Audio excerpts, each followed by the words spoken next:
मारना है खुद को जिता लेना है, हम किसी और को क्यों जिताएं? अगर सब प्यार है तो सब लोग अपना अपना वोट अपने लिए ही मारो, तब पता चलेगा कि हाँ लखनऊ क्या कर सकते हैं। सबसे ज्यादा खुशी इस बड़े भाई की खुशी के लिए, ये आदमी सच में राजा है भाई। इतने बड़े माहौल में इतने बड़े आदमी से लड़ना आपको कम समझ में आता है। अगर इस आदमी के पास ताकत आप सबका नहीं होता तो ये अकेला हो जाता है, लेकिन आप सबका ताकत जिसके पास होता है भैया उस व्यक्ति का सबसे बड़ा राजा होता है।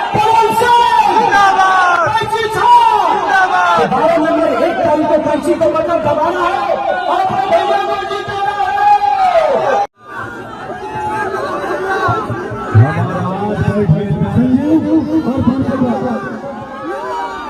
बोली नहीं निकल पा रहा है,